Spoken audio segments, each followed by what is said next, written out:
Here we go. We're live.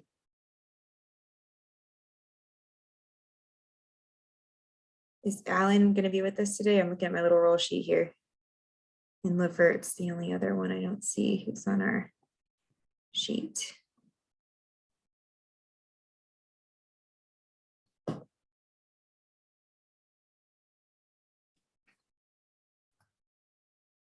you want to wait for them before roll call? Let's give him Levert's this. in the office, so maybe Okay. give him one more minute. Okay, we'll give him just a minute. Okay.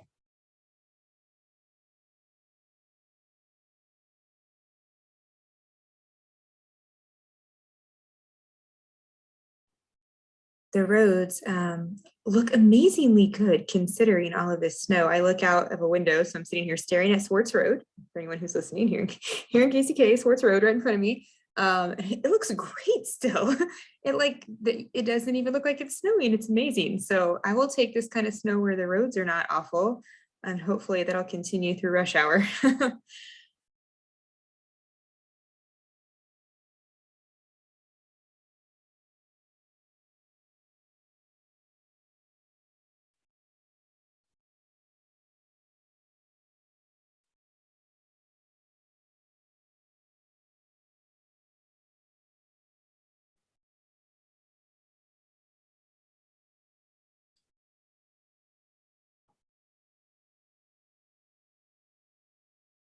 All right, I would say let's go ahead and do roll call and get started, and hopefully if Levert or Alan are trickling in, they'll come in and be available soon.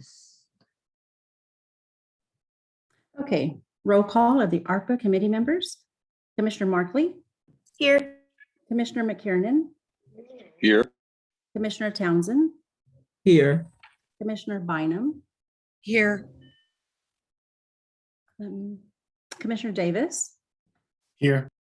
Alan House. Kathleen Von Atchen. Ashley Hand. Here. Thank you. Kathleen's here. Kathleen, thank you. That's it. All right, thank you, Lisa. All right, the bulk of today, we are going to spend in the capable hands of Ashley Hand, who is going to walk us through a discussion of how do we measure our success? How do we decide if we've done a good job at spending this money? And how do we report out to our community the good work that we're doing? So she is going to leap right in and lead us through that discussion. Excellent. I'm going to attempt to share my screen and we're going to get into presentation mode.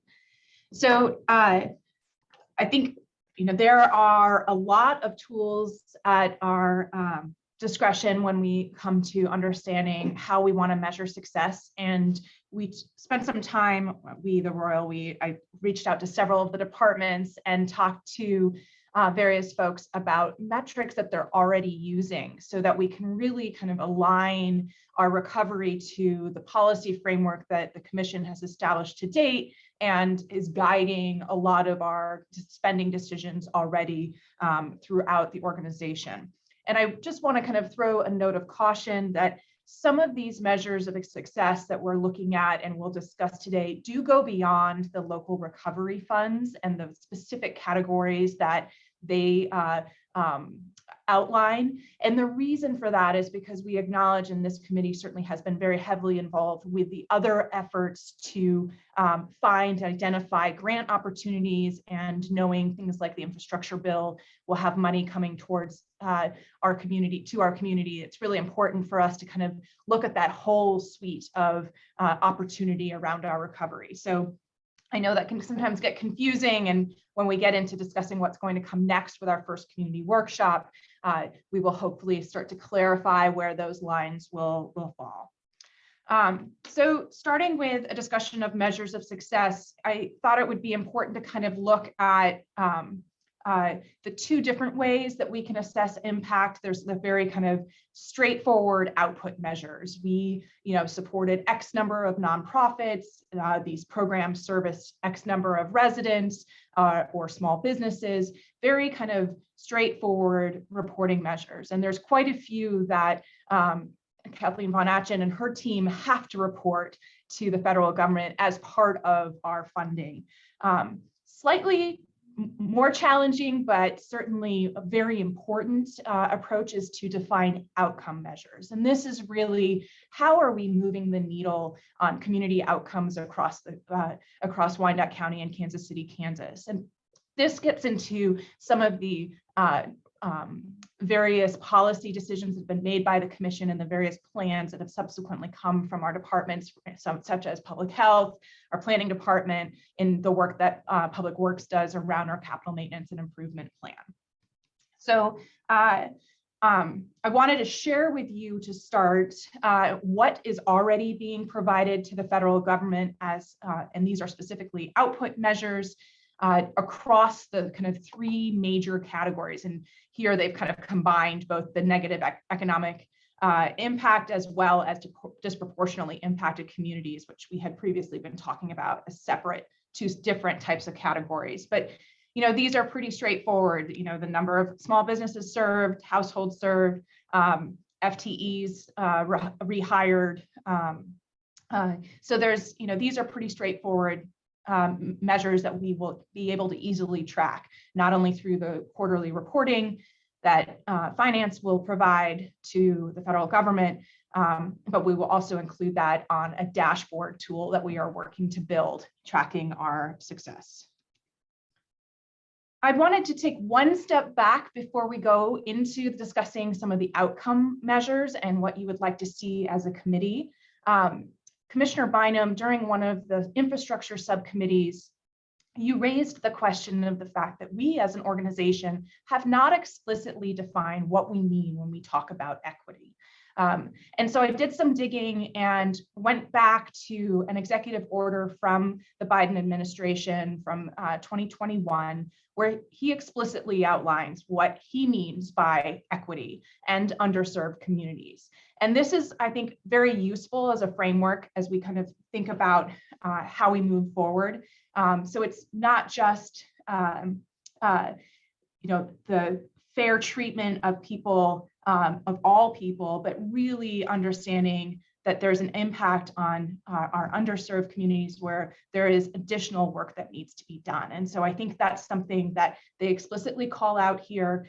And while we could massage this and develop our own equity definition, I think this is a very kind of solid framework for us to use as an organization moving forward. So I think if there's any desire to continue to retool that, we can absolutely go back to this, but I just wanted to kind of share this with you because Commissioner Bynum, I thought this point that you made several months ago about not having an official definition of equity was really important as we work through this process.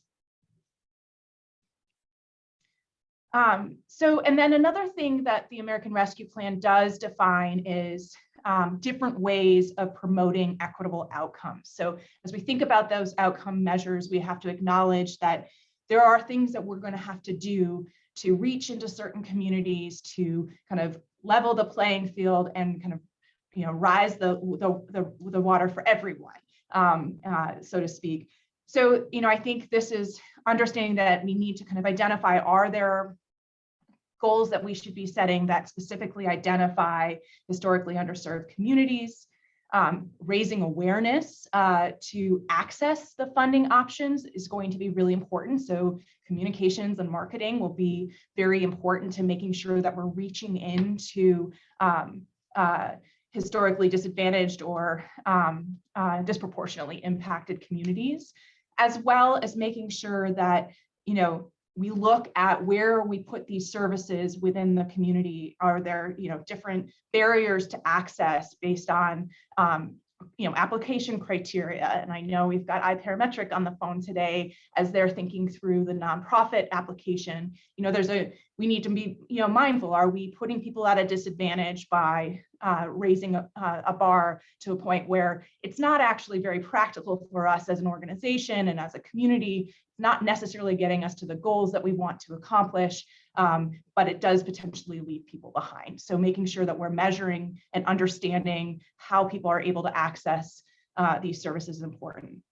And then finally, looking at kind of what our intended outcomes are and making sure that we are kind of moving the needle beyond what the kind of status quo is and really reaching into communities that have previously not had the advantages of these services in the past. So I think these are kind of, this is I think a nice framework for the entire ARPA legislation that can kind of help guide us as we as a community establish the priorities and outcomes that you would like to see happen as part of our recovery.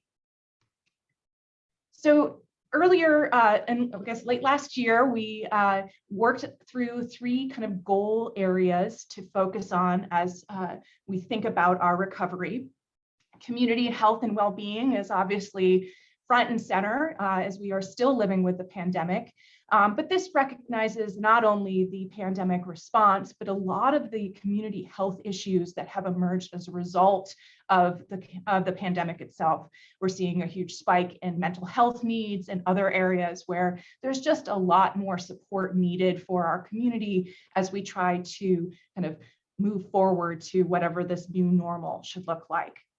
The infrastructure and built environment was another major area that focus for our recovery. And this is really about moving to a higher state of repair and maintenance that we would like as a community. And I think Public Works and the infrastructure committees have been working on this for quite a while, and I think have some really great plans to kind of move these visions forward. But really understanding that our built environment does kind of directly impact community outcomes and wanting to address the state of repair in our community. And finally, the third category of goals is really focused around both our organizational and community resilience. This is about establishing fiscal sustainability across the county and city of Kansas City, Kansas, as well as making sure that we are ready for the next one. It's not a question of if, but when the next catastrophic event comes, whether it's a natural disaster, another public health crisis, or what have you. There are a lot of kind of, there's a ton of data pointing to us to the fact that this is kind of something inevitable. And so we need to make sure that we have the social infrastructure in the community, as well as a capable organization to adapt and be prepared for that next crisis so that we can keep our community protected and healthy and ready for the future. So I took a stab, and what I might do is we might want to pause after each of these slides, and I tried to provide the slides to you in advance because there's a lot of language on this, and I apologize. It's just trying to glean a lot of different points of input.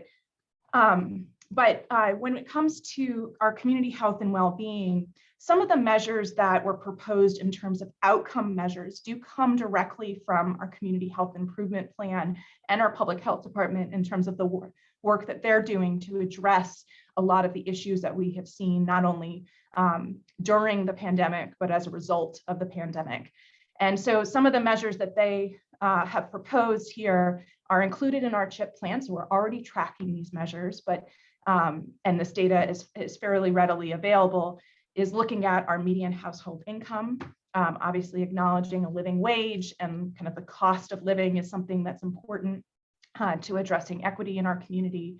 Another potential measure is the number of full-day, year-round childcare options for our community. This is a barrier for many families to re-enter the workforce.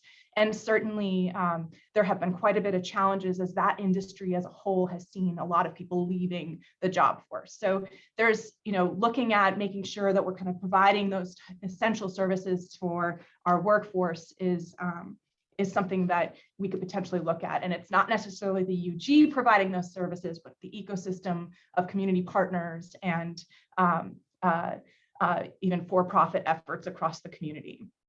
And then the other 3 measures that were proposed are looking at kind of the percentage of residents with health insurance, as well as kind of the number of households that are spending the right amount or not too much on their rent or mortgage, because we know that there's certain kind of costs that every household has to bear. And We don't want that to be overly expensive because it obviously takes away from other places where families and households could spend their money and support their quality of life. And then finally, the final measure proposed here is to look at violent crime. There certainly has been some trends in different ways in different places. We know there's an opioid epidemic and other factors hitting our community that are creating lots of opportunity to address violence and violence prevention. And the public health department and the police department have been working very closely on identifying ways to do that. And so this would be a measure they're already tracking, but that's something we could incorporate into our recovery. So I'm going to pause there and see if you have any thoughts, ideas, additions, or if you want to remove any of these proposed ideas in terms of how to measure outcomes for community health and well-being. Thank you, Ashley. I do wonder if the childcare spaces, I think it fits here, but I also think it could fit under community resiliency. Yes. Because there's things are related to. So I don't know that it matters which one, which bucket it falls under, as long as we're, considering tracking that. But as I saw it, was in my head that that's another place it could land. I would also say, obviously, I'm a big advocate of our community survey. We're getting a new version of that survey, and that survey's results have typically been a basis for our strategic planning. Mm-hmm. There is a question that's typically been in our survey. Well, I think it's been in our survey every time.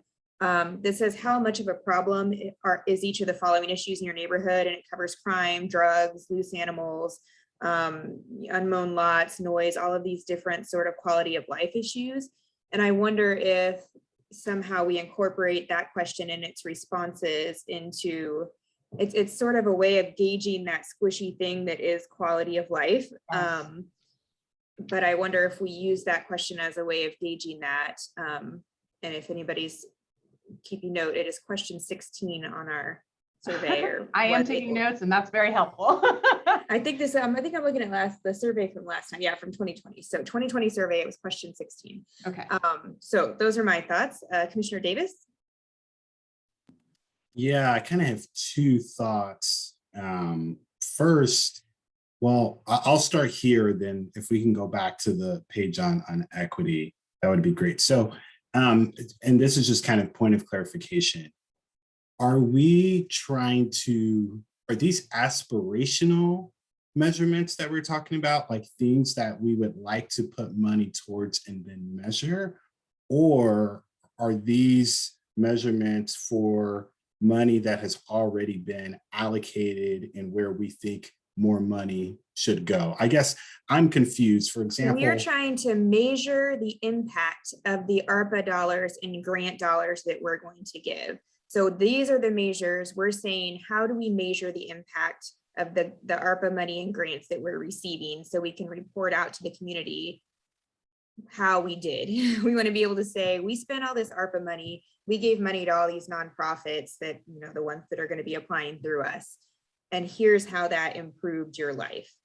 So these measures are specifically meant to be, and as Ashley said, there's overlap, right? Because we have all these different projects going on. So if quality of life improves, we're not necessarily going to be able to say, well, it only improved because we spent this ARPA money. That's not, but the hope is that we can tie the use of our dollars to some improvement in the community. And I think, committee, if we can't do that, we're doing a bad job, right? We're getting all this money. We want to be able to have some impact with it. So the question of the day is, what are we using to say whether we did a good job or a bad job? And those are the measurements we're trying to figure out. Now, the difficulty with that is our little 3 buckets span a pretty broad range of issues, right? So we can't just say, well, we improved the roads, yay, we did a great job, because we're spanning all of these health aspects, all of these community aspects, mortgage and utility payments that couldn't be made, and the daycare situation, and all of these little bits and pieces that will most likely come in through that application process, and some are being addressed by the health department. But how do we span all of those to measure our success? And Yeah, Commissioner Davis, just to add one more thing, is one of the reasons why I reached back to the departments that have these measures in place was that we recognize that the ARPA money alone and even the grants that are coming in won't be enough to kind of move the needle on all of this stuff. And a lot of this takes a long time to create. It's incremental change in some ways, although we will look for transformational opportunities because that's one of the core values that were established for this recovery is how can we make a sizable impact quickly with the work that we're trying to do here. But that's part of why I gleaned from what we're already tracking. This by no means is comprehensive, nor is it limited to what you see on the page. So I think that's why this conversation is so important today, is to kind of flush out really where the committee would like us to go. Gotcha. Yeah, I guess that was kind of some of my confusion, because I'm just looking at where we have allocated some of these dollars so far, and even our recent proposed allocation for Parks and Rec, for buildings and public works. They don't necessarily align with these particular measures. And so that was kind of my worry. But if y'all are saying kind of moving forward, or at least for the application, you know, my suggestion would then be whatever we do decide, we put directly on the application, because we are now making real definitive yes and no's by adopting these measures. And we are signaling to folks, if we can't measure what you're doing through these lenses, the likelihood of you getting funding is lower. And there are considerable folks that have talked to me about stuff that have nothing to do with what's in front of us here. So that's why I want to bring that up. But thank y'all for the clarification. The last thing I wanted to bring up, Ashley, can you go to the page on equity? Yes. Like the okay, yeah, thank you. So when I think of the term equity, I think of meeting folks where they are at, considering whatever systemic impact, right? So we know for a fact that for African Americans in Wyandotte County, right, there is a racial wealth gap when comparing, right, the Black community to the white community, right? Redlining has an impact on that. We know that segregation has an impact on that. Various, right, systemic inequities and systemic racism, right, has an impact on that. But I want us to be careful to not, and even with this definition, not redefine or just define equality, right? Because equality is saying we're treating everyone the same. Right. But when I think about equity, I think we're treating you based upon what you need. Yes. Right.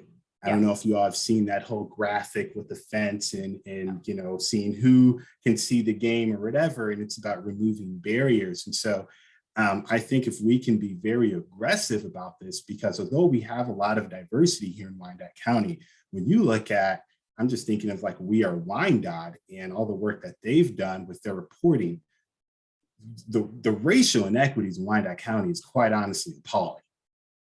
From a health standpoint, from a social health standpoint, from a racial wealth gap standpoint. And so I would hope that we are very aggressive and very clear on that definition, but that's just kind of my thoughts. Thank you, Chair.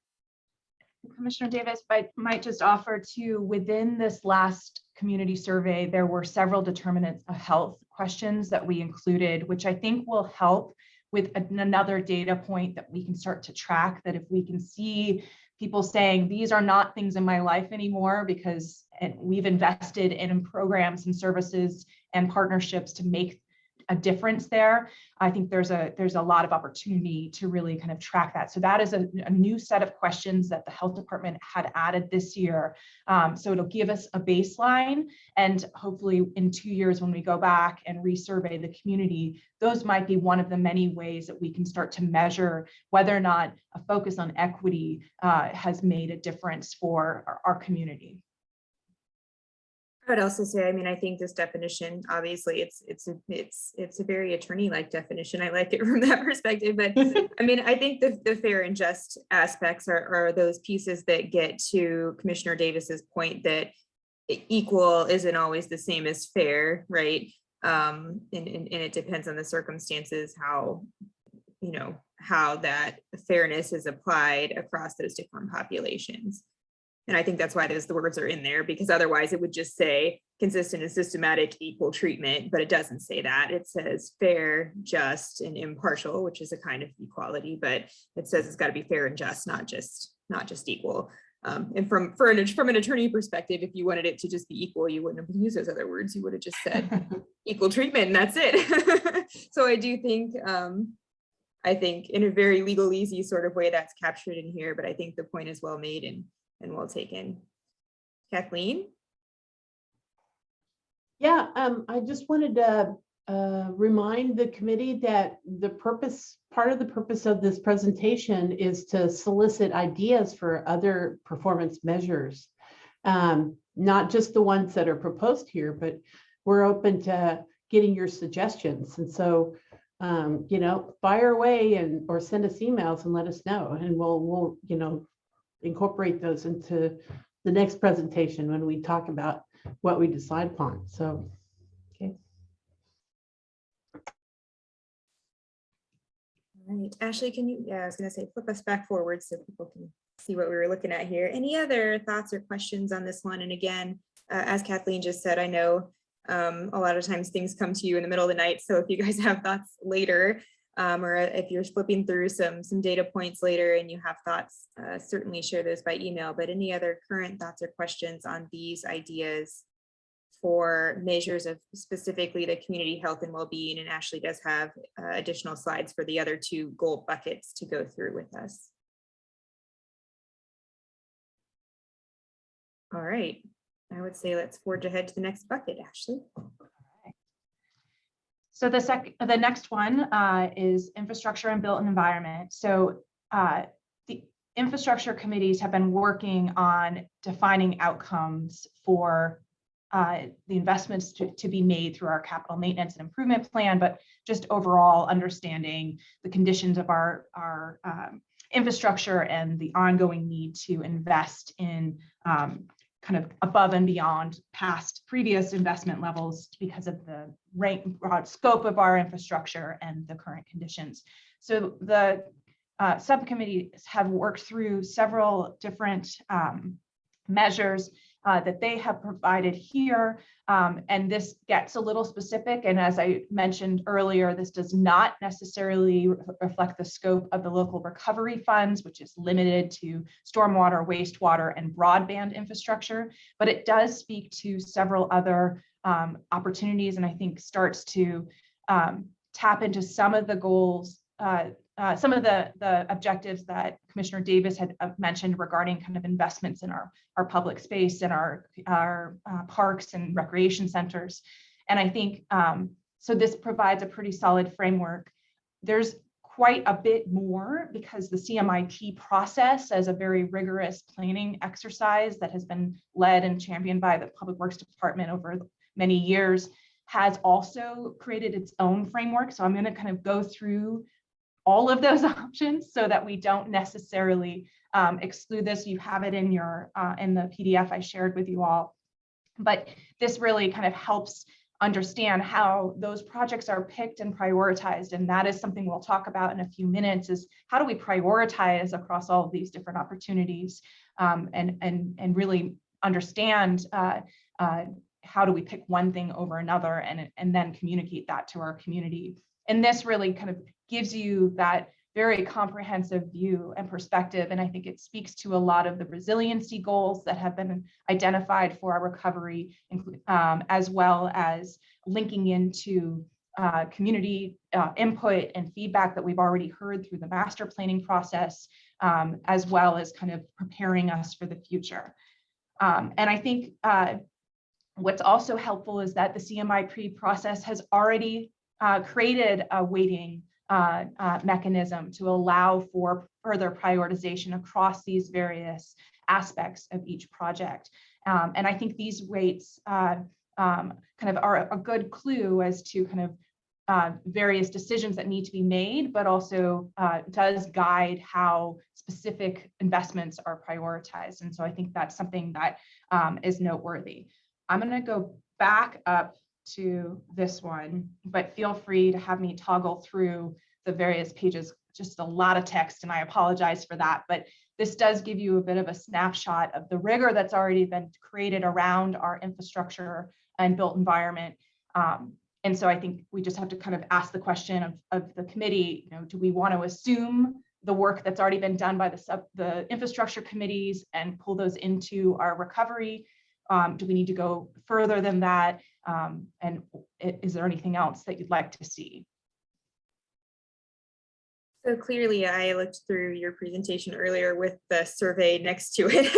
So I'll be kind of a broken record. So I think all these measures are very focused on like the actual, like what is the physical difference we've made, right? Yeah. But I think just as important as the perception of the community. So question 9 on the 2020 survey was the city maintenance services emphasis, and then there's like the one right before that talking about the satisfaction with city maintenance. Yeah. I think again, that doesn't tell us what our street number is, how, where it fits on public works scale. It does tell us how our community is perceiving it. So I think increases in those scores, increases in the satisfaction with city maintenance would be a victory for us. And then I guess that kind of goes back toward again, like there's the outcomes and outputs, and they're similar in this case, but I think a little bit different in that perception kind of is the reality. Yeah. So Public Works may say, well, we still didn't reach the number score we wanted to, but we might say, yeah, but the perception of the community as to how their streets are being maintained, and this talks about buildings and streets and everything, parks, buildings, streets, parking lots, the whole deal, that improved. And so I think that's still a victory that we should be capturing in our measurement. Excellent. But aside from that, I do think, I don't think we should reinvent the wheel. There's been a lot of work done. I think my question, maybe for the committee, for anybody else, if they have thoughts, is we have kind of narrowed down the list of projects that we're going to assume under the ARPA funding specifically to sort of a narrower group of projects. Do we tailor any of these measurements to that list, or are we sort of subsuming all of those other grants that are going on that might impact other areas? I guess I'm thinking, how closely do we tailor the measurements to what we're doing with the specifically ARPA funds, I think is the question that we probably need to answer as a committee, because some of these things may not, like it says, increase average condition for existing sidewalk. We're not planning at this moment to give any funds to sidewalk specifically. So do we include that in the ARPA measurement or not? I think the interesting aside to that is any money we're spending on ARPA infrastructure could potentially free up other money that could be spent on other things. So they may be seeing an impact, but I just want to make sure that there's a match where people can see it was the ARPA funds that made this difference, or it was federal grant funds generally that made this difference. And some of these might fall outside of that. Anyone else, thoughts or comments on anything Ashley said or anything I just said? Commissioner Davis? Yeah, I'm with you, Commissioner Markley. Given all the grants and everything that we saw in our last meeting, I'm almost hesitant on the amount of money that we're spending. Not to say that that money shouldn't, be spent on public works or that the need isn't there, but I do wonder. I don't know. I do wonder if we are moving a little too fast on the infrastructure spending using ARPA dollars, given all the opportunities that are available. And so that, I don't know. I don't have a crystal ball. Who knows if we get the grants, we still have to apply, but that is one of my hesitations. The other thing I will add here for the possible measures, and it kind of goes with the equity piece, is kind of looking at the areas that maybe haven't gotten a lot of love in the CMIP in the past maybe 5 years. If there are certain neighborhoods, if there are certain areas that, it's been 3 years, 4 years since Public Works has done anything in that particular neighborhood, and there's been just a giant amount of need. I know in Turner, we've been kind of getting hammered on some of that as the commission, and we've been, told by some folks about some of the issues down there. And Leavenworth Road, I think of some of the issues that we're also dealing with. So I don't know, something on that piece of, haven't had any sort of CMIP presence in the past 3 to 5 years, and now you're getting something. I don't know if that's possible, but that's what I would recommend. That's great. Thanks, Commissioner. I think, it might also be interesting just to track the infrastructure projects that are in those underserved areas, the areas that are sort of federally defined as underserved, you know what I'm saying? just to track which projects are impacting those areas specifically. It might also be interesting, and that might be in this text. Feels like I saw that somewhere, but maybe it was a different slide. The other thing I would say, Commissioner Davis, you know, we are going to look at infrastructure projects here, maybe today, settle on a little bit of a list, but that doesn't necessarily mean they get started today. So I think the hope is if they apply for grants that cover some of those projects that we put on our ARPA list, that money just goes back into the pot. So I do want us to remain flexible and nimble. And I think staff knows that. And if they think they can get something paid for some other way, I don't think they're going to hesitate to try to do that. And I don't think we should look at our list as we're absolutely spending that money no matter what. I think we should look at it as these are the projects we're authorizing. By golly, if we come up with money some other way, that just leaves us more money to spend in a different area. At least that's the way I see it. Kathleen? Yep, that's exactly what I was going to say too. I read your mind. Yeah. Even if, well, even if spending started already and then we got a grant, we can still do the, reclassification of expenses to the respective grant fund and out of the ARPA fund and continue on. So yeah, it's not fixed in stone. And then the other thing I wanted to mention is that the Public Works Department, has worked with us on this CMIP rating system. And one of the weights has to do with whether that project or that neighborhood had been touched by, road improvements or what have you in the past, recent past or so. I think that there's a weight for that. Oh, you're going to go there too. All right, so never mind. No, that was perfect.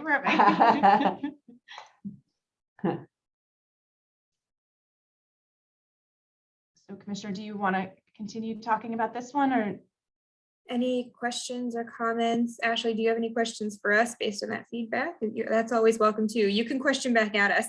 No, I think this is really helpful. And I deeply appreciate pointing to the community survey as a real tool for input. It is for those who may be watching and may not understand the community survey, we do it every other year. It is hosted by a third party and is not only statistically significant within, fractions of a percentage point, but also can be drilled down into each of the commission districts. So we really can start to understand across the entire county the differences of opinion and perception around services, but also helps us identify where there may be some needs in one part of the county that don't exist elsewhere and vice versa.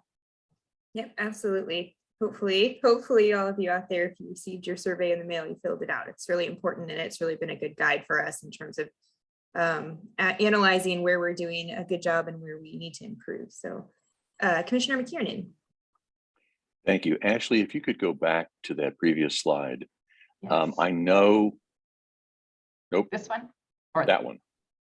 And I know that everybody already knows this, and I know that these are just suggestions of general areas, but as I look at these measures, I see a lot of need to define and objectify, identify the objective criteria that would signify attainment of a goal. Mm-hmm. So I know we're just putting ideas on the screen, but we would have to really define and refine those measures. All right, thanks, Commissioner. We'd have to make them smart. We're going to make these into SMART goals if they're going to help us provide those sort of statistical measures. Absolutely. Are there questions or comments on this bucket? We have one more bucket to look at. All right, forge ahead, Ashley. All right. So this one was a little bit trickier in terms of identifying kind of adopted policy measures and other tools that we have across the organization in terms of our organizational and community resilience. So what I've pulled here are, one of the kind of core areas of the local recovery funds that we're currently have in the bank does talk about public sector and government employees. And we've spent some time over the last year talking quite a bit about some of the challenges we as an organization face in recruitment, hiring, and retention of talent. And then I also looked to the long-term financial forecast that Kathleen Von Atchen and her team developed. And two of the things that they underscore is our fiscal sustainability and resiliency by looking at our reserves and making sure that we've got rainy day funds that helped us quite a bit through COVID, but also is important for our long-term resiliency, as well as looking to partnerships to deliver services. The unified government is qualified to do certain things, but not everything, and the needs in our community expand beyond our capabilities. And so it's important for us to seek out those types of partnerships to get the services and programs to our community members as they need them. And so this is kind of where I landed. And what I would also offer is, I know with your upcoming strategic planning session as a commission, you may further refine some of your commission priorities, which would also, I think, continue to speak to this community and organizational resiliency. But this is kind of where I landed in terms of the kind of where I could dig up existing measures that we're tracking, and whether or not we need to add more, change and adapt this. I think the point earlier about childcare falling potentially under community resilience is a great example that there can be overlap between each of these focus areas.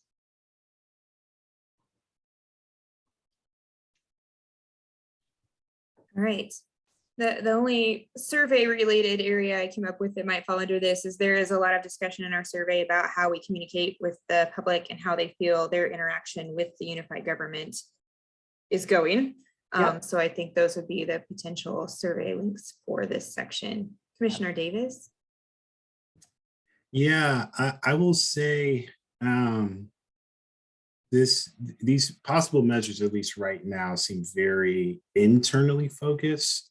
And so I do wonder, for example, and this probably crosses over a lot, right? But how many small businesses are actually helped or saved? I mean, I have small businesses in my district that are, I mean, still, they may go under even with the grant. And so I do wonder if we can, measure things of that nature. Absolutely. Where, people are experiencing unemployment, or they're losing their business, or, something where we're also getting that external evaluation as well. Absolutely. I think that's fantastic. And I would also offer that even under the first category of community health and well-being, median income and workforce readiness outside of the unified government is really important as well. That's great. Thank you.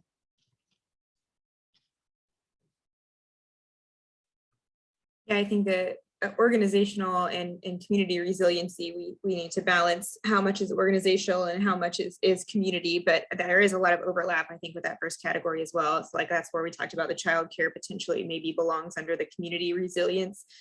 We can kind of massage that to figure out what makes the most sense. Commissioner Davis, did you have another comment? Yeah, no, sorry, I keep talking, but another thought here was housing. And so I do wonder if that fits under, when we look at evictions, where we look at folks who cannot find, particular homes within a particular price. Just looking at kind of the impacts, I think that'd also be good. And I know we've put some money and some allocation towards that as well. So it would be measurable. Awesome. That's great.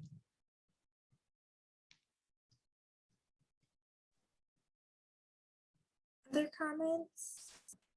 So I got a note here. I honestly don't know who it came from because it came through a different way to like my text, but someone who's watching right now is asking, what is the purpose of ARPA? Is it for pandemic relief, or is it to serve underserved communities? And so I wanted to address that question.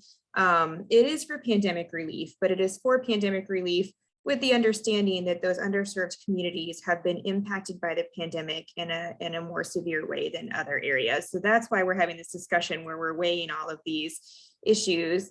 It is primarily for pandemic relief, but it is understood that underserved communities have probably require that relief in a greater amount. So for that reason, we're doing this nonprofit application process. We're asking nonprofits, how can you help our underserved communities to recover from this pandemic? How can you help us create this community resiliency? So There are federal money always has strings attached. Those strings sort of all relate back to the pandemic and recovery from that. But we know that that recovery involves bringing our underserved populations back to the place that at least they had been, and hopefully further ahead than they had been prior to the pandemic. And that's why we're having so much discussion about those underserved areas as well. Hope that makes sense. And thank you to whoever asked the question. I don't know who. Comments, questions from the commission on this or any of the previous slides that might have popped into your head? All right. Well, that question was a beautiful segue into the prioritization and weighting discussion, which is very complex. And, we have a large geographic area, a lot of people to serve. There's a lot in that, and making those decisions are can be very tricky. And I thought it would be helpful to share a couple of the different frameworks that are out there right now, whether they're recommended or in play by other communities, as just to kind of help us start to talk about how do we make those tough decisions about what gets prioritized in terms of funding opportunities, one over the other. So this was something that I thought was a really kind of helpful framework from the National Association of Counties. And I thought what was interesting is that they really differentiated between what it means to rescue versus recover, and really the kind of acknowledgement that there is a certain sustainability of our recovery that's very important. There's the short-term rescue, that's that a lot of the kind of immediate needs funding that the commission approved last August, and then added some additional funds in January. Those are really about the rescue. We have things that need to be addressed right away to help stabilize our community. And then our recovery is really about doing something better than what it was before. So, not only kind of bringing us back to some sort of normal or whatever, establishing a new normal, but really kind of redefining that normal and making it better than it was before. And I think this is a really interesting way to kind of think about when we prioritize, are we looking at something that's in the rescue category, that we're kind of trying to bail something out to help it survive in this moment now? Or are we building something that has a long-term impact and therefore has some resiliency to it? So I thought that was a very interesting way to start.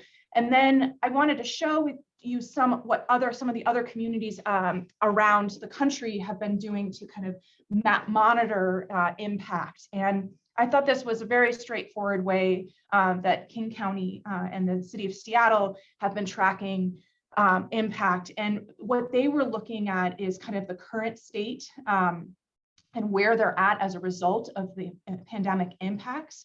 And so they can use this kind of triple bottom line approach, although this is focused on economic, social, and health outcomes, and really use that to as a framework for guiding these various areas to measure. And I think this is, these show you some pretty simple ways of tracking that. This is not beyond the realm of possibility for Wyandotte County and the unified government to also track these measures. So I think these are good examples for us to look at. And I think there's incredible value in adopting measures that we are either already tracking or would like to track based on your policy priorities, but then using some of the tools that other communities have already developed around prioritization can be helpful. And then I wanted to show you the city of Dayton, Ohio. And one of the challenges that they had was every single census tract in their city was qualified as a disproportionately impacted or vulnerable community.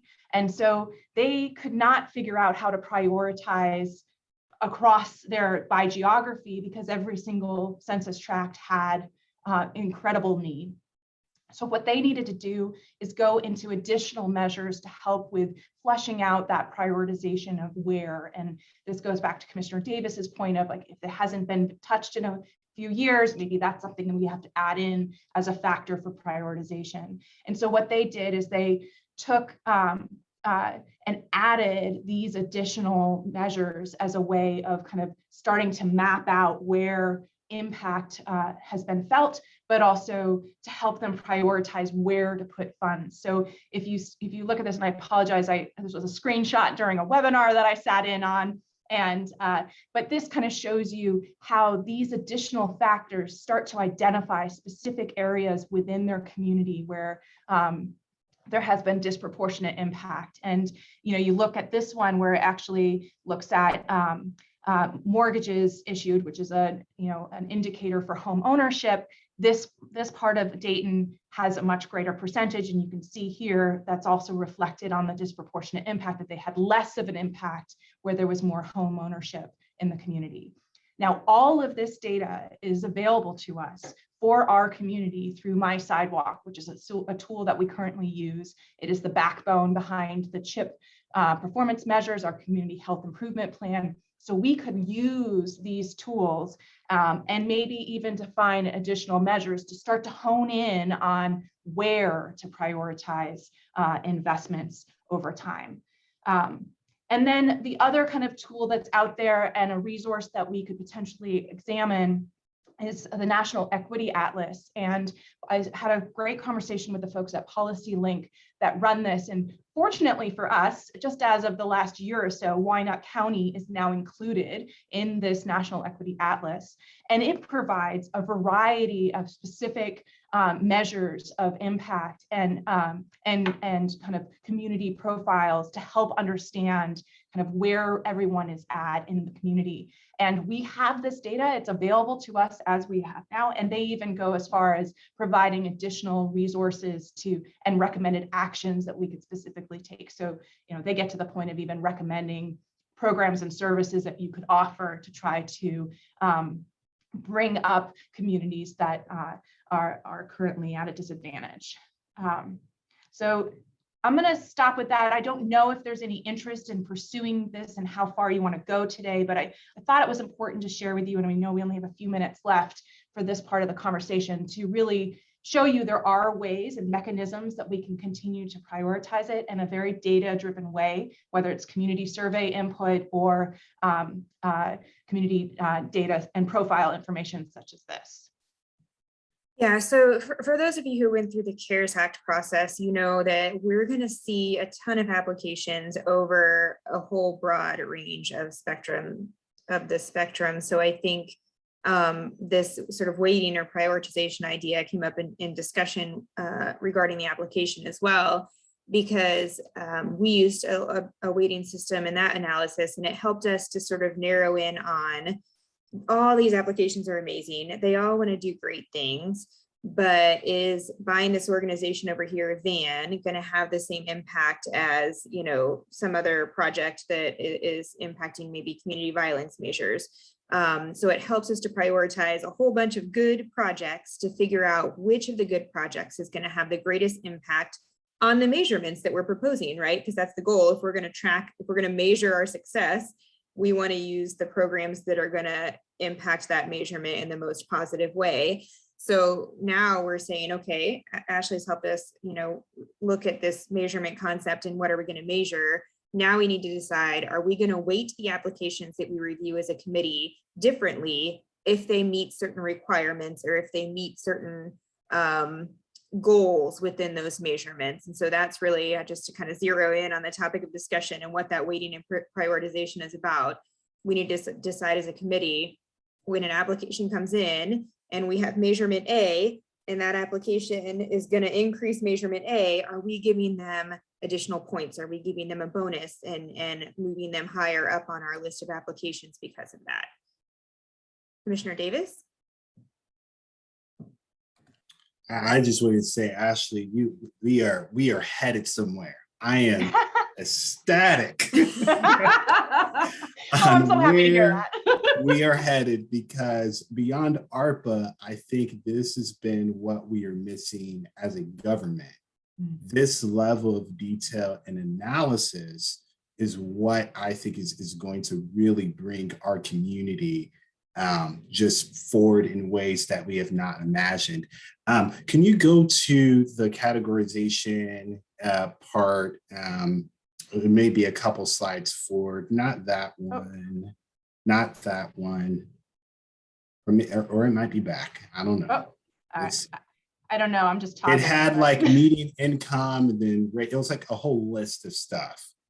Oh, this one, the National Equity Atlas? Yes. Yes, Okay. Which is amazing. You said it was sidewalk is where folks can find that information. So we have access, we have the ability to do this type of analysis and prioritization because my sidewalk already has all of these data sets in their program for us.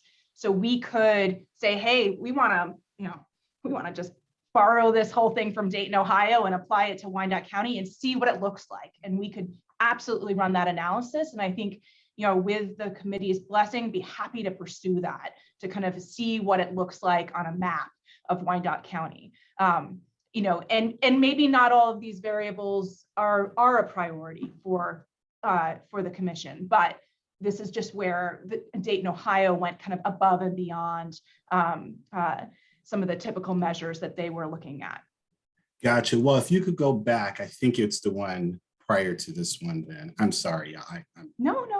It was it had like a black.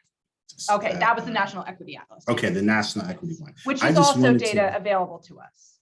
Okay, great. Yeah, I mean, if it's possible for us to get some other data, I'm thinking on our veteran residents and constituents that may have multiple challenges. And I don't know how we do any data capturing, but I think it would be good to get data on them.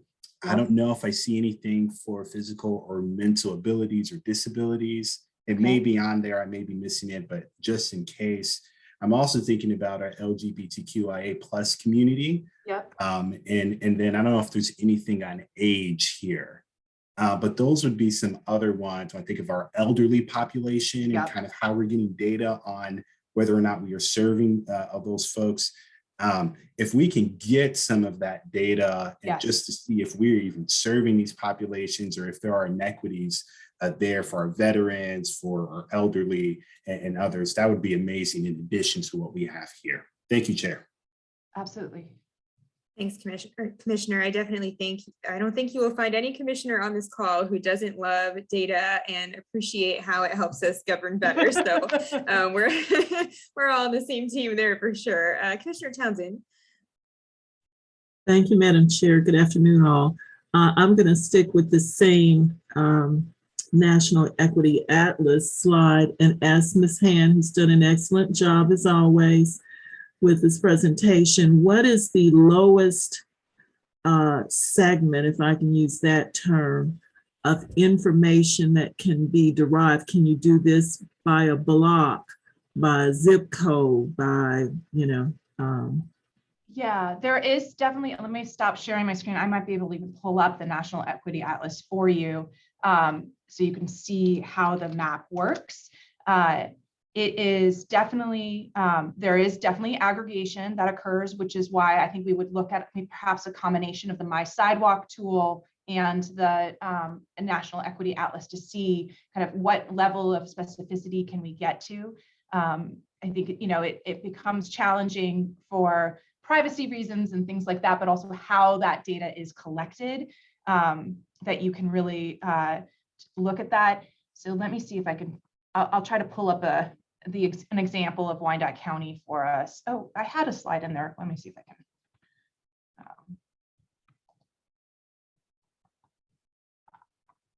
Sorry, guys. It's always weird when you're trying to do it in real time here. and while you're looking, if that didn't mean to put you on the spot, where is this information derived from? Is this from the most recent census?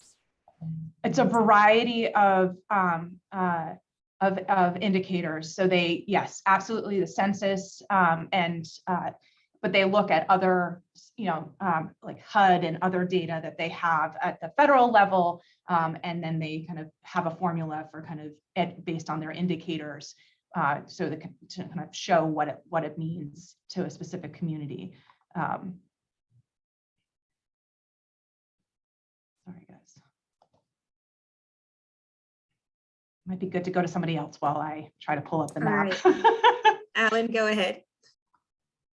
And I was just going to offer Commissioner Davis and others that we use, an extensive set of data tools. We have a number of dashboards on My Sidewalk, the Community Health Improvement Plan. That they use that to track the plan and also progress against that plan. Allows for the geographic kind of overlay as well as the performance measures overlay. There's a whole set of data accessible through our GIS, our geospatial information system, and there's a national set of data that comes in there that's on, again, sort of pick a data point and it's likely to be there. So there's a number of different ways that we can go in depth that we can go on data that's either already been done or can be explored in different ways. So you kind of seeing a taste of it, but just let you know that there's a lot more where that came from. Thanks, Alan. So this is like sort of a broader comment. I don't think it applies necessarily to ARPA, but it does apply to this data that we've been looking at and sort of that measurement aspect. We had some people here, visitors from Bhutan, and I don't know if any other commissioners that are on here met with them. I know former Commissioner Philbrook, I know, sat in on a luncheon with me, but they have, that country has what they call the Gross Happiness Index. And it was the most fascinating thing to hear them speak about it. And anyway, it sounds kind of fluffy, like, oh, are they happy or are they not happy? But it is based on all these sorts of measurements on how easy it is for people to find a job, get food, get a house, get education, get healthcare. And I just thought when they were here, what an amazing way it was for them to track how their people are doing and how they're getting along. So I kind of look at this as like a discussion on our Wyandotte County Happiness Index, because it is a lot of those same measures. And they're not the only country now that I believe that Australia also factors that into their GDP as well. So it is not as squishy as it used to be. And there's some really great examples across the United States of well-being indices being established. The city of Santa Monica created a really interesting program to identify that. But it really does kind of speak to that overall quality of life. And I think when we think about wanting this to be a vibrant place where people choose to live, but are, and happy while they're here is really important. And certainly there are some great models that we could borrow for our purposes. It's probably a totally different committee, but it's a good idea anyway. Yeah, so we may not be able to do all of that at once. And I apologize. In the back end, I am trying to pull up the data from what I'm looking at right now. The National Equity Atlas does appear to be countywide. I have been like I mentioned, I have had a conversation with the folks behind the Atlas. They are actually creating a new report for us to kind of go into the data a little bit more deeply. So that I'll be interested to see what that comes in. But the My Sidewalk data will have a little bit more localized information just by nature of the fact that they can go to the kind of the neighborhood level. And we have quite a few tools, as Alan has mentioned, that we are accustomed and comfortable with My Sidewalk, and they happen to be located just across state lines. So they're a good resource for us as an organization. Good deal. So I think I'd like to assign a little bit of homework on this topic. We're at the end of our time to discuss this, so try to keep us on task a little bit. I'd like to assign a little bit of homework. I think I'd like all of the committee members to think about, as we are looking at these applications that are going to roll in, if you were, again, king or queen of the world, this king or queen of the world assignment again, if you were king or queen of the world, what 3 factors, or you can give me more, I suppose, but let's go for 3. What 3 factors would you prioritize? When you're looking at all those applications, what 3 factors would you prioritize? So is it you're going to give priority to something that serves an underserved neighborhood? Are you going to give priority to something that specifically applies to health? Are you going to give priority? Just think about what would make you prioritize one application over another. And I'd like to, again, kind of aggregate those to see where we have similarities and differences across the committee and try to bring us a little closer to that idea of, do we want to weight things in the application differently? And if so, what weights are we assigning? So I'll send an email out as a reminder, but I think that will be a good homework assignment to at least get us a little closer to solidifying that idea of, are we giving somebody bonus points if they meet certain criteria? Any questions or comments on that? I know I feel bad assigning homework, guys, but I feel like we gotta try to move ourselves forward here. And there's only so many meetings you can have. Commissioner Bynum. I would just ask, when you send that, to include for us, we had the 3 large goals that we've just gone through, and then the buckets, if you will. Just help us by reminding us of the framework in which we're operating. Thank you. Will do. It's always a good reminder for all of us.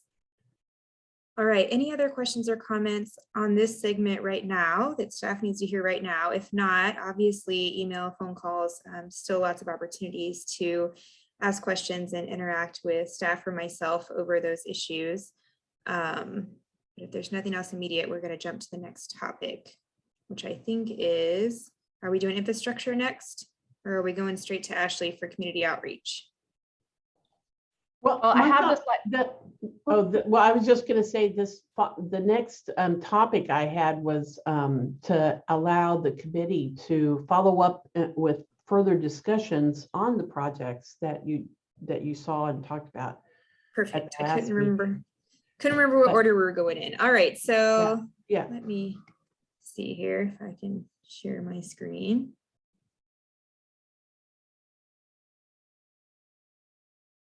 Okay, hopefully you're looking at an Excel sheet. Are we seeing in the Excel sheet? Good.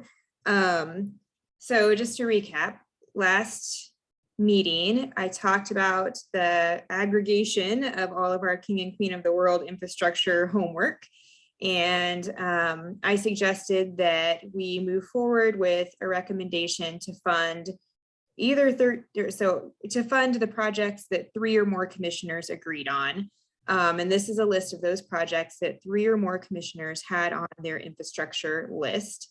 There's 13 projects total, amounting to $14,000 in expenditures if we don't do Lombardi. So that is the question that I have for staff. I think someone is available, hopefully from Public Works, to tell us a little more about the Lombardi project, because if you recall, team, there was a note on this one that I mentioned last time, that Lombardi is supposed to go in relationship to another project, and the CSO 55 project, I think it was the biggie. It was like a $17 or $18 million project that nobody put on their list. So we had more than 3 commissioners put Lombardi Drive on their list, but nobody put that biggie project on their list that Public Works said it needs to go in conjunction with. So Public Works, fire away. Let us know more about why these projects are related, and whether one can move forward without the other, so we can make a decision on whether to include that one in our list. Sure. This is Trenton Fogelsong, sitting here with Joe Fisher. On one of the meetings on the base grant, there was a question posed if any of the projects, kind of a bigger list of projects, had any synergy in being done together. And so the response was, we paired up the Lombardi Drive and that CSO 55 because they're in the same watershed. So there is some synergy there with them, but they are totally different projects, and one can go forward without the other one. So based on this, it looks like the recommendation would be to do Lombardi and not the CSO 55. And we don't see any, that makes perfect sense to us. There's no issues with that. If that explanation makes sense. No, that's perfect. I mean, I really, the question I wanted answered was, can it go by itself and it would have just been better with the other, or can it not go by itself? And it sounds like it can go by itself. We're just missing out on any synergies it might have had with that other project. They're actually in separate geographic areas anyway, so there's really no loss into them, totally separate. Okay. Group. Questions or thoughts about that project? Are we good to leave that project on our list since we're hearing that it can move forward on its own? And how do we feel about this list? And then one other comment, and Commissioner McKiernan might want to speak to this. Commissioner McKiernan added to his list St. Margaret's Trail because there were other park trails on there and his park wasn't on there. So I did want to make note of that. It wasn't on everybody's list, so nobody else got to vote on it. But I wanted Commissioner McKiernan to have a chance to address that if he chose to. Commissioner McKiernan. I just took the opportunity to point out that we have discussed the need for a trail at this park multiple times over the years. And it was intriguing to me to see other parks trails identified and not this one. Now is this a city park? Am I right in guessing that this is city side? Yeah, this is Angel Obert, Director of UG Parks and Rec. So I can speak a little bit to that. And so yes, Commissioner Markley, this would be St. Margaret's as a city park. And the reason that Wyandotte County Park Trail, Pearson Park, and then I believe that one time we had Rosedale on here as an option. The reason those are up here is because those are kind of shovel-ready trail projects that we had. I think it was in 2020 when we brought the trail projects before the commission. And at that time, Clam Park was the first project that was decided on. Those were the shovel-ready projects that we had. So we didn't have the cost at the time for St. Margaret's to submit for this, but we actually did enter St. Margaret's into our capital for this year as a request. So hopefully that sheds a little bit of light on that. Happy to answer any more questions if there are for that one. I'm fine. Commissioner Davis. Yeah, what's the cost? For St. Margaret's, roughly 150,000 for what we have scoped out as a trail, small walking loop around the upper level of St. Margaret's Park. Gotcha. Thank you. All right, so so again, just to recap last meeting, what I noted is I didn't want us to make any decision on the county side projects because we are meeting with Edwardsville and Bonner Springs representatives, not this coming week, but the week after. I think it's our next meeting together, I think. They all kind of run together after a while, but I think our next meeting together, we have representatives from Bonner Springs and Edwardsville.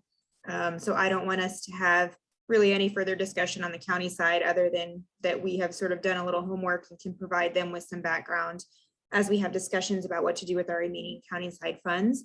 I would like us as a committee to kind of settle in on this set of infrastructure projects on the city side. Now, again, we're trying to be very nimble. We want to take advantage of every grant that's available. Staff is 100% on board with that. They're shopping the grant sites like crazy out there to make sure we're aware of every opportunity. So I want to be clear, if we were to go to the full commission and recommend this list of infrastructure projects, staff is still going to be looking for opportunities to pay for these infrastructure projects with other money. And if they do that, then the money we didn't spend is just going to go right back into the ARPA bucket for us to spend other ways. But they're not going to start spending $17 million on day one after our approval. But why I think it's important for us to settle in to a set of projects in an amount is so that we can then begin to discuss what amount is going to be allocated through that application process, which then leaves us free to discuss what happens to any remainder of the funds that we're not going to give to either infrastructure or through that application process. So I feel like there's probably three buckets. There's the infrastructure bucket, there's the application bucket, and then there's the housing and other bucket, because housing is an area we've committed to addressing with some of those funds. And then depending on how much money it remains out there, there may be some other items or projects that we choose to take on. But I think we can't get to the point of deciding how much money we're going to allocate via application if we can't settle in on at least some sort of monetary figure for what is going to be used for infrastructure. And I feel like we've gotten to a pretty good place here. So John Kelly has his hand up. Yeah, Commissioner. So when we're talking this list, as you guys know, there is city and county. So are you saying even these county projects, you do want to hold off on going forward with these county projects on this list until Bonner and Edwards are at the table? Is that correct? Right. I just don't want, it doesn't make sense to invite them to the table and then say, welcome, we're so glad to have you here. We already spent all your money. So we want to make sure that they have access to the same information and that they're part of the discussion for how that remaining county funding gets spent. So I think this was good homework. I don't think it was wasted at all. I think that it'll help us get to a consensus with those cities as well, but I just don't want them to feel like we just spent all their money without involving them. So I want to make sure that they are part of the conversation before we settle on a county side number. Okay, thank you. Thanks. Commissioner Bynum? Commissioner Markley, it looks like number 2, the combined sewer separation is 5 votes. And next behind it, that's not sitting on the county side, is number 11 with 4 votes. And I don't see anything else that has 4 votes or 5. Right. So there are only 2 projects that got 4 votes or more. And that's these 2, the courthouse air handling system. These are the most popular projects for our facilities and public works friends. These are popular projects, one on the city side and one on the county side. And so that's why the slate I'm recommending is the 3 votes, 3 plus votes, 3 or 4 votes, because we only had 2 projects that got the whole slate of us.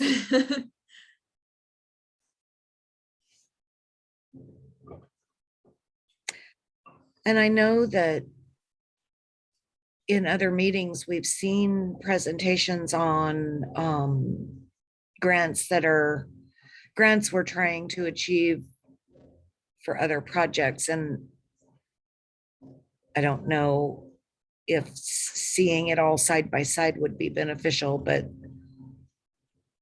I mean, definitely number 2 and number 11 are obviously sticking out for me, just again, because of those vote totals.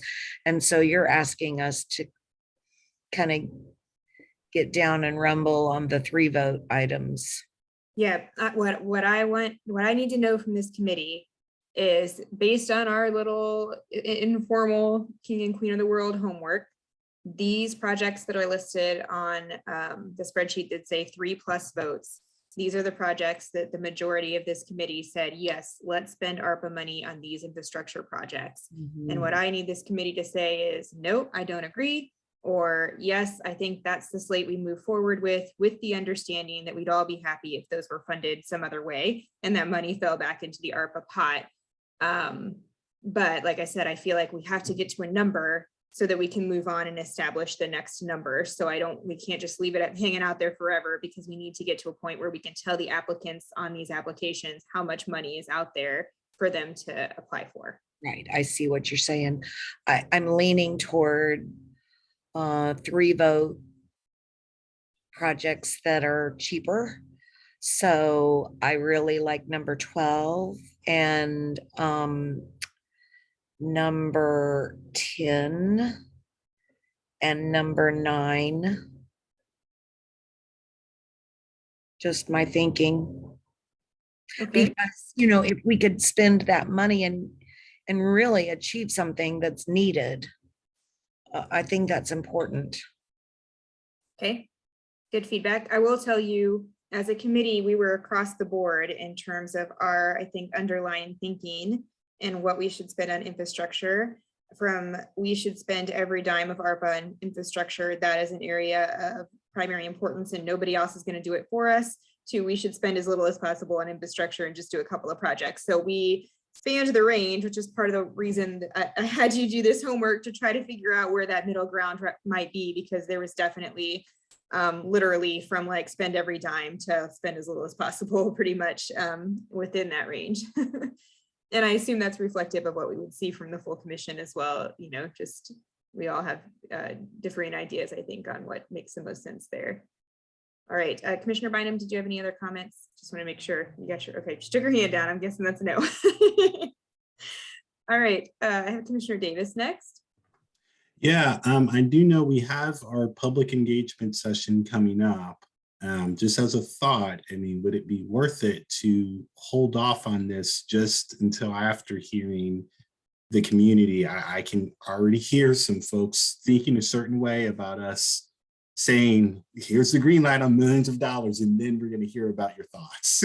I That's just a already thought I'm putting out discussed, there. yep, I already discussed with the mayor that this will not come before the standing committee or the full commission for consideration until after our public input session. So you're exactly right. We want to make sure that the same as with our county friends, we want to make sure that everybody feels like their feedback is being incorporated. But at the same time, I didn't want to wait to have this discussion because our application rollout date is fast approaching. So I think we can have our public input session.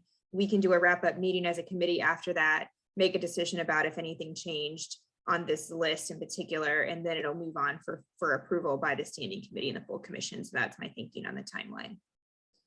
Commissioner Townsend?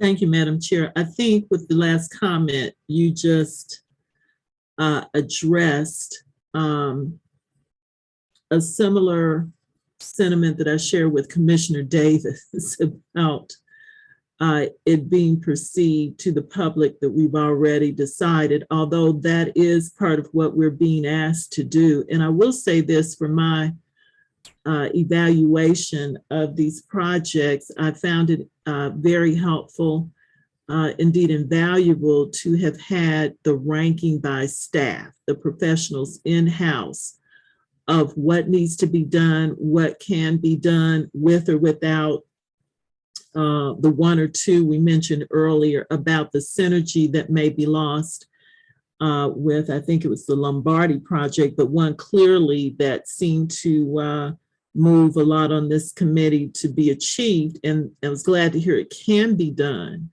without being tied hand in hand with the other project, although there may be some economy of scale to some degree that might be lost. So I like the idea of 3 or more vote projects for consideration. I think that was your other direct question, that, you know, if we hold off, or if we have, as you just said, the opportunity after public engagement to more or less finalize, if you will, this list, I'm good with that. Thank you. Thank you. Yes, so I think that is a path going forward. We're going to leave this alone for now. We're going to have our discussion with the county's next meeting. We're going to have public engagement. The meeting after that, I think, is how it falls out. And then we're going to regroup. We're going to try to finalize this package. In the meantime, I'm not going to assign it as strict homework, but in the back of your minds, committee, I think our next really important step, and we have to achieve it pretty quickly after that public engagement, is to determine how big is the application bucket. We need to let these applicants know before they send in their application how much money total is available. So that's why I wanted to at least get us to a rough number here.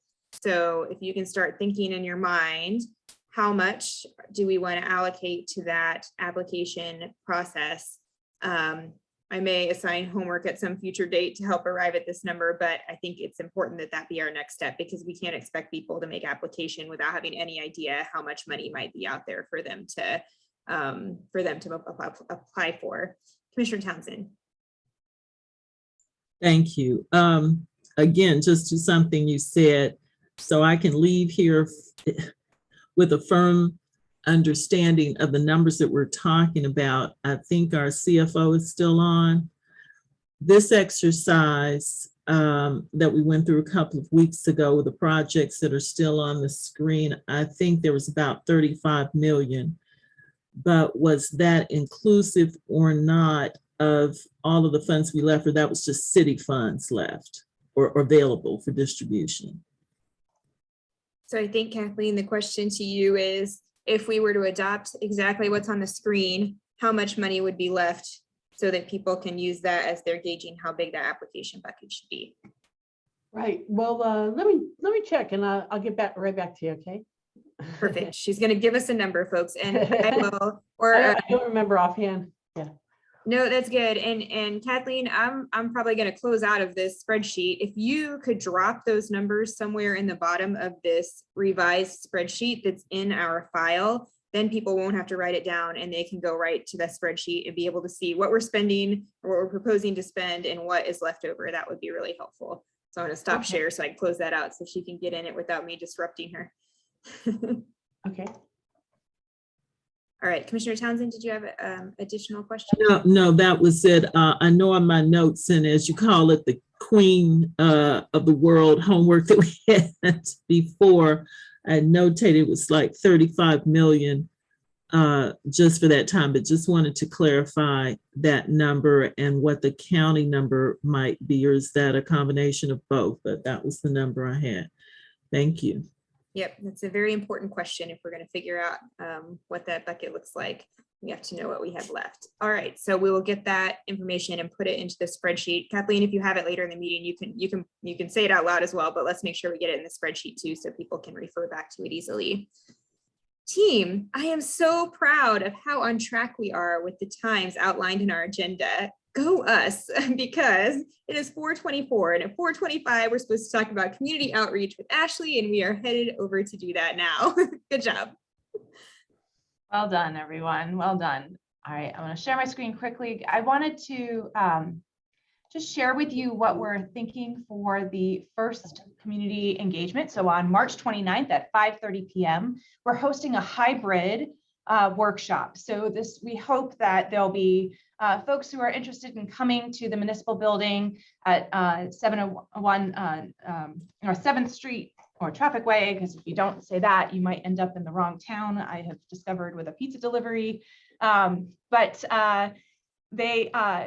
We'll have an in-person option and a virtual option. So we've currently started promoting that event and are hoping to have a large representation of the community there. So what I wanted to walk the committee through is kind of the overall scope of this discussion. And because I do need to enlist your support in facilitating the conversation with our community. So one thing that I thought was really helpful from some of the other communities that I've been researching in terms of how they have been approaching the challenges of prioritizing investments is a lot of the work that was done to assess the current state, where the community is, and better understand the impacts that COVID really has had on a very human level across the community. And here I provided, and in the document that I shared with you yesterday, you can link directly to these resources, which we will post on our website following this meeting. But I thought this was a good example of really kind of understanding the types of impacts and the feedback that in this case, Larimer County had heard from its community. So we will start with kind of a framing of why we're here, what we're getting together with Commissioner Markley kind of at the helm, setting the context for us. And then we will walk through a series of questions. And what we hope to do is be able to collect more data, right? We want to be data rich and data driven in this process. And so we're able to kind of get to some of the specific questions around that impact to you personally, but also to your community, as well as where your priorities are in investing funds for our recovery. And then what I envision, and depending on the number of people participating, what I'm hoping is we'll have a committee member paired with a staff member and break into a breakout group around the 3 focus areas so that we can discuss them. There may be 1 for each of the focus areas, or there may be 2 each, depending on the number of people participating, because we obviously want to have the right level of interaction and available space for people to pipe up and share their opinions on things. And so this is where we can kind of go through some of those understanding of where people are, where they would like us to go. And that will really kind of further inform those previously identified measures that we've been discussing earlier today. So I think by the end of this discussion, what I'm hoping we can walk away with is a much deeper understanding of what the community would support along those measures, and perhaps even cue us to some of the prioritization mechanisms that we may want to consider. And then the plan is to kind of come back together, and I would ask that each of the committee members would recap what they heard in their breakout groups, and then we will go into resurveying the group, because often through discussion, we can, people's opinions may change, or they may understand a different issue in a different way and may want to rethink it. So it's always good to kind of start at the beginning and understanding where people are coming into the conversation, but also understand where people are at when they leave the conversation. And from there, we can start to outline next steps. Now, this is a hybrid workshop. It may present some challenges in terms of logistics, but what we're trying to do is we will really treat it where there's a virtual version of the workshop and an in-person version of the workshop, and there will be some points in time where we'll be able to hear from both, but that hopefully we don't diminish the experience on either side. And what I hope this will do is start to inform a broader process, as we are also looking at several community conversations around our budget and other things. So we will be able to take the data from March 29th, the input from the community survey on April 7th, when that's back in our hands, and kind of pull that in through the broader budget conversations that the commission will be having as we plan for 2023 and the future budget cycle. So these are kind of where I'm at right now. The kind of specifics will continue to hone in, but I really encourage this committee to reach out. We've been sending emails and invitations to all of the partners that we worked with through CARES Act, inviting them to participate in this. But we want every person to feel represented in this conversation. And we want to make sure that if people need accommodations or translation, that we are providing that. So we just need people to RSVP in advance so we can accommodate accordingly. But really excited for this first opportunity. I know this is a very busy time of year, but I'm hoping we can continue to weave this input into all of the broader conversations that are underway at the unified government already around our recovery. Thanks, Ashley. So I will tell you, I will take full responsibility for if this hybrid option is a complete failure, but I do just feel like, and maybe it's very millennial of me, but I do feel like through this COVID process, the community just has an expectation that we're going to have options for them. And I think some people find the Zoom option very convenient, and some people find coming in person more convenient. And so I wanted to give it a try and see if we can offer both of those options. It's something that my normal job office is struggling through as well. How do we accommodate all of these folks and get everybody to provide their feedback? So I think it'll be an interesting experiment, but I think it'll be nice to provide those options for our community so everybody can do what's most convenient to them. And still provide us feedback. I would also say traditionally, as those of us who've been around a little longer know, for these sorts of public sessions, we've just basically let a line of people step up to the podium and talk for 3 minutes each. And although I think it's a great opportunity for them to provide feedback, I'm not sure it's always given us direction. It's given us feedback, but not always direction. And so Ashley is working hard to put us in a format where we still get a great opportunity to provide us with information, but it's information that really gives us something to go off of, instead of just sort of, we get a whole lot of information, but it doesn't really lead us down any path. So I'm really looking forward to that format. I think actually the engagement, the back and forth engagement, is going to make our constituents feel more like they got to be involved than let's let them walk up to the podium and talk for 3 minutes and go sit down and we don't respond to anything they say or have any back and forth exchange. So I think it's going to be amazing. We'll kind of be guinea pigs for this probably going forward. So I'm excited about it as well. And I think it's going to be an awesome opportunity to hear some community feedback and help have community help us establish our direction, in particular for these applications that are going to be coming in, but for the entire Arbor process. So thanks to Ashley. Kathleen's got her hand up. Maybe she's got a number for us, or maybe she just has an unrelated comment. Well, yeah, I would have put it in the chat, but I don't think the Zoom has that capability. Right. When we have it in this weird webinar, we don't get a chat. Yeah. So on the city side, there's 22.1 million. So the projects you had up there was roughly 17 million. So yeah. And then on the county side, there's 7.1 or $7.2 million. And the ones you had up there were 7 or 6 million and change. So there's still money left. So 22.1 on the city side, 7.2 on the county side.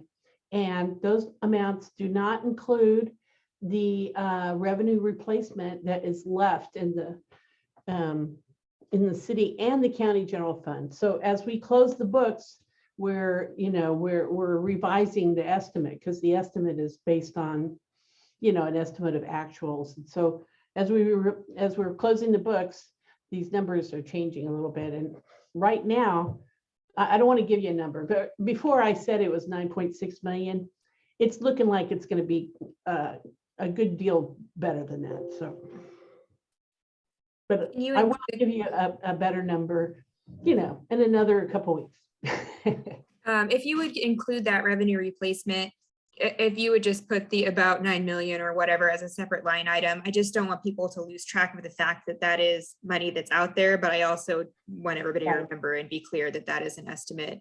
And also just a note for anybody who's listening or who has forgotten, those numbers are assuming we were to spend the infrastructure dollars in that chart. And as we talked about, we're not going to make a decision on the county side, but that'll just give you an idea, at least in your head, of what that might look like if we were to move forward with the county and city slate as stated on that spreadsheet. Give us a ballpark at least. Thanks, Kathleen. Questions on that? Or I don't know if the hands up are gone questions on that or questions on Ashley's presentation, but I have Commissioner Bynum up. Thank you, Commissioner Markley. My question is for Ashley, because in today's UG News, in my email, if you scroll to the bottom, it invites you to the Road to Recovery Community Workshop #1, Tuesday, March 29, virtual and municipal building. And if you click on that, please RSVP by Friday, March 25, it takes you to the Road to Recovery page. And then on the right-hand side are 2 blue boxes, one of which says register today. And when I click on that, it takes me to,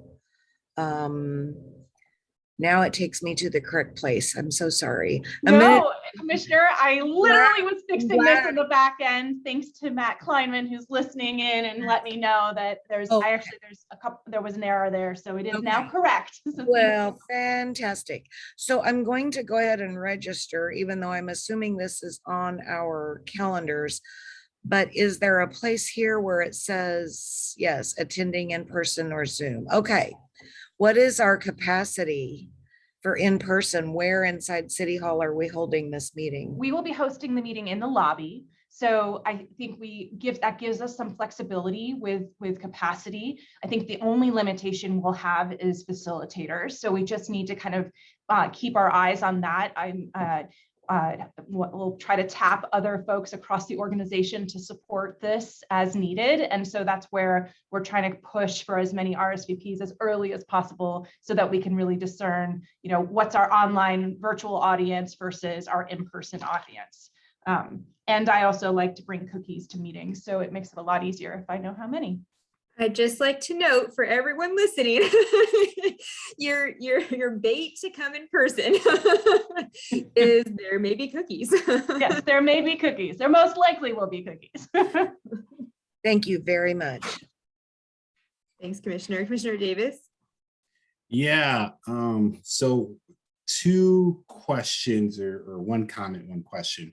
So I know, Commissioner Markley, you wanted us to kind of come with those 3 to 5 factors or 3 factors for the application.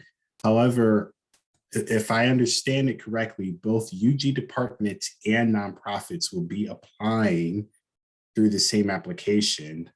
I wonder if we should have 3 factors for the departments and 3 factors for nonprofits, or what your thought and everyone else's thoughts on that. Let's work on that question. And then I have 1 question about the ARPA funding. So I personally, I think the reason that we're having departments and nonprofits apply in the same application is that we've already addressed the sort of items that would come out of the unified government that a nonprofit couldn't do, right? Like infrastructure and facilities. Obviously a nonprofit, at least, I mean, I'd be happy if a nonprofit wanted to redo our roads, but I don't think anybody has that interest. So the people that should be applying through this application are services that potentially could be provided by a third party. So the whole idea is for them to be compared apples to apples. And if a third party and outside the UG source can do a better job at it than the UG department, we want to know that and be comparing it. So from my perspective, I think they should have the same measurement. But that, again, that's just my perspective. So I'm open to what other commissioners think about that. Well, I wanted, my only concern with the three factors, for example, if I wanted to say employee resiliency, right? Especially I'm thinking of our essential workers, I'm thinking of our janitorial staff, I'm thinking of public safety, public works, right? These folks that have been working throughout the pandemic until today. If you're a nonprofit, how do you compete with a application from the sheriff's department saying, we want to, provide some sort of bonus pay or some thank you pay to our officers? It's like that's kind of my concern. No, that's a fair point. If it is specifically employee related, then I see what you're saying. And perhaps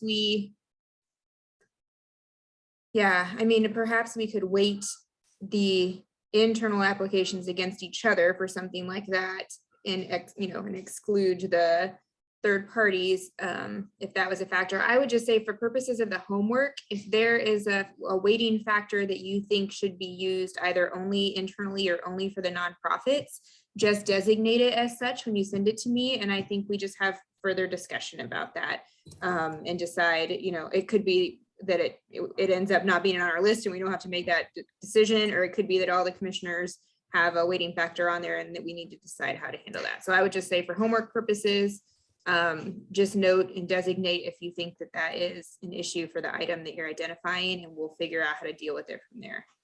Thank you, Chair. My second question was on the ARPA funding, and Kathleen, I can use your help.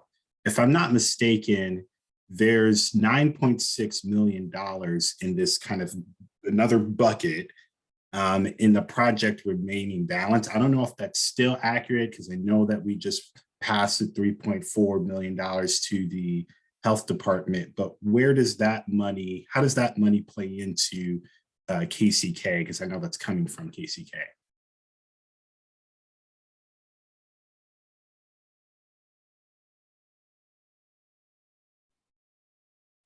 I don't know, Kathleen, if you want to. Oh, gosh, sorry. I thought it was on.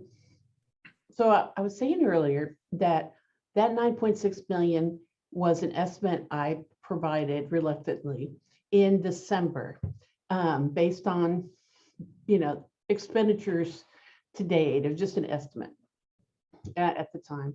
And that's the amount of money that I thought was remaining in the balances of the city general fund at the end of 2022. And that assumes that we end fiscal 22 with the exact same percentage of expenditures as a percent of, or reserve, or expenditures as a percent of reserves that we had at the beginning, before the pandemic.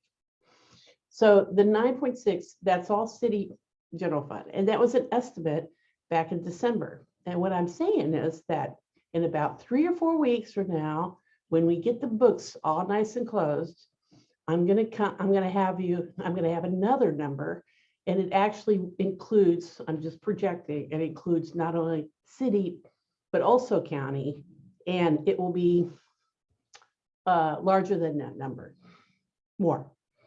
So, but I can't tell you exactly because we're still closing the books. So would it be fair to say we have on the city side, we have more than $22 million available? Would that be fair to say? Yeah. Okay, yeah. gotcha. But it's sitting over in the city general fund, not in the ARPA grant fund. Okay, gotcha. So, Right. and the reason it's over there in the city general fund, why we designated it as revenue replacement, is because that gives you the greatest flexibility for how you can spend it. Because the eligible use for that money is just plain old government services. So you can use it on roads or what have you. And as long as it's one-time money, it'd be better if it was just one-time expenditures. So, okay. Yeah. Great. Kathleen, I think you had your hand up anyway, so I think you're next in line if you had additional comments as well. Well, yeah, I was just going to mention, coincidentally, Commissioner Davis, that Sheriff Soptic, yeah, he submitted what they call the governor's investment ideas, and one of his proposals was to do exactly that, to give bonuses or some sort of bonus pay to especially the jail, but also the sheriff patrol, because of all the work they did during the pandemic. So it's coincidentally, that got submitted as a grant proposal to the state outside the ARPA area. So it's about $1.5 million or so. So Thank you. All right. Additional comments or questions on the community outreach plan? Commissioner Townsend? Oh, sorry, Madam Chair, this was not going to be about the community outreach portion, but it was going to be about the money again. But let me pivot then to the community outreach portion and ask, other than an online entry of desire to attend, is there another mechanism by which people can say, yes, I'm coming? Plan to participate and see a couple of my neighborhood groups. Some of them have started to actually meet in person again, and this would be a good opportunity to get that message out. And a lot of them do not relish or simply don't do the online this, that, and the other thing. So Yes, absolutely. Commissioner, I will update the invite to include my phone number and the ARPA email as an alternative way to RSVP for in-person attendance. okay, thank you. And quickly going back to the money, yeah, my notes did indicate when we had that Queen of the World exercise back in mid-February, there was 35 million available, and that was the guidepost for me in terms of making allocations. So now we only have 21.2 million available for anyone. I just want to be clear about this, because we are going to go back to that exercise later after the community engagement. So it's, I want to have in mind how much money we're talking about giving up, regardless of who submits the application. Thank you. Yeah, it's 22 million on the city side, 7.2 million on the county side, for a total of $29.3 million. And then if you include the revenue replacement, which is roughly 9.6 million, that's on the city side, the total would be $38.9 million. Okay. All right. Well, at least that's a number higher than what we were talking about before. So the lower number gave me concern, meaning the 22.1 and the 7.2. Thank you. So I'm sorry, my guess is your $25 million number, or 35 million, did not include the additional needs that to the public health department that was approved February 10th. That's my guess. And that was 3.4 million. Okay, well, it probably would not have included that, because my question at the time was for how much money, when we were going into that exercise, was there for us to allocate, right, in this fictional universe, fictional kingdom we had. So yeah.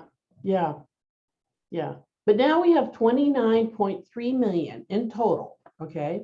But then if you add in the remaining ARPA, or the remaining balance of the revenue replacement, you got another roughly 10 million. Okay. But right now it's 39.3 million in total. 39.3 million? 29.3 million. 29.3 million in total for distribution. Okay, Yes. thank you. And then ARPA, the revenue replacement is another 10, roughly. But is that for distribution? Well, My thought was that revenue replacement funds would be budgeted as part of the budget process because it's sitting over in the city and the county general funds. But I mean, you're all part of the Board of Commissioners. So, you know, I mean, I'm sure that your recommendation would carry a lot of weight. Do you understand what I mean? So I think it's probably a joint effort, but ultimately the Board of Commissioners approves all the allocations. So see what I mean? You all need to decide whether you want to, if you want to allocate the revenue replacement or not, because to me, it doesn't make any difference. So that's why. It is possible for the revenue replacement to simply fall to the bottom line and we are not required to spend it. That I think that's it can fall into our piggy bank, which is something we have to have. We have to have a piggy bank. So I think Kathleen's point is we have to make the decision, are we going to spend every dime of the revenue replacement or just part of it fall to that bottom line and go into our piggy bank? Yeah, although, you know, the Treasury doesn't really want you to build your reserves with ARPA money. So, you know, probably should, you know, spend it. But you could probably push it off to 2023 or 4 without any problem. Okay, Commissioner Bynum? My question, I don't know how you decided whether the ARPA subcommittee should recommend allocation of the revenue replacement, or should the full commission as part of the budget process do that? To me, it doesn't matter either way. It's entirely up to you, and it's probably a future discussion item of the committee. I was going to say, I think in the end, it may be a combination of both as we move forward, but yeah, because what I'm thinking is we're going to get some applications through our application process that are not going to meet the strings attached to the ARPA funding that we would only be able to fund with revenue replacement funds. So that's why I say I think it's probably going to be a joint decision where we go to the commission and we say we want to fund these applications. It's going to take this much revenue replacement because they don't meet the requirements of the more strings attached ARPA funds. And the commission's going to have to approve those. So, well, one last question: would the ARPA requirements not carry over to the revenue replacement funds? They do not. Oh, great. No, it's just government services. So, okay. So if the government, yeah. So it's fine. Yeah. Thank you. Mm-hmm. All right. Anything else, Commissioner Townsend? Got it covered? No, Madam Chair, no, that's it. Great. Commissioner Bynum. Thank you. And I do appreciate the revenue replacement discussion because it's confusing enough that I think that it's important for us to touch on that, you know, pretty much every meeting. But I appreciate the discussion of those, you know, quasi additional dollars, if you will.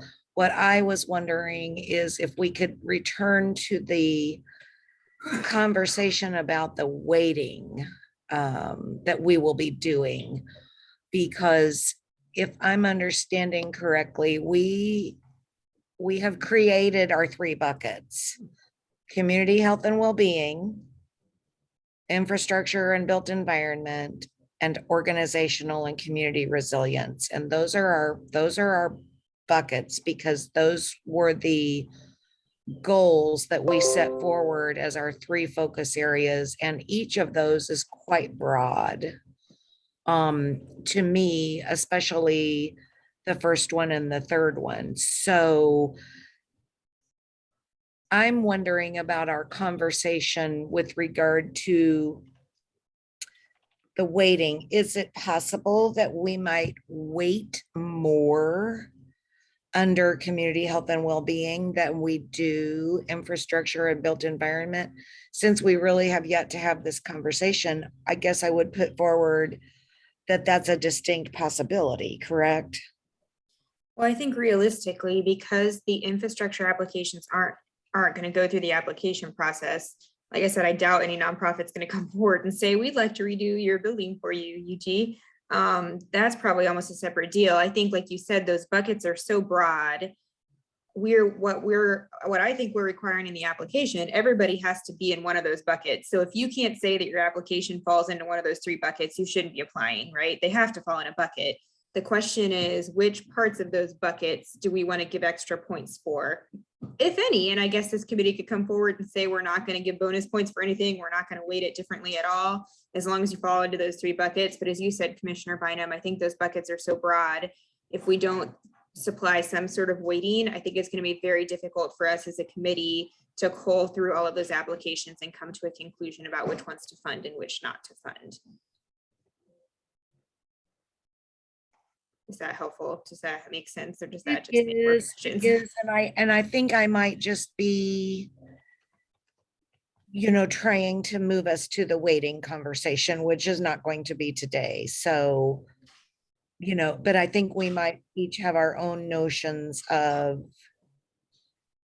of which of these 3 areas, if you will, holds more priority for us. And, Right. and like you said, I guess that then is going to help us funnel where the dollars go. Exactly. And that's what I'm going to be looking for in your homework, is for you as commissioners to tell me what things do you think are the most important, and really in sort of the veil of, by most important, we mean, are we going to give them bonus points for meeting that criteria or for solving that problem? Maybe that's a good way to look at it. What problems do we want solved the most, and how do we give bonus points for those? Okay. All right. Thank you. I appreciate it. Ashley, did you want to respond to that specifically? Yeah, I think Commissioner Bynum, we still haven't really settled on kind of what the strategies are for accomplishing the goals. And I think part of the process of soliciting these nonprofit and department proposals will help us to kind of see where those are. And I think that will also help too with some of that prioritization, which can be tricky because obviously, to your point, these are very broad focus areas and the goals are still quite expansive.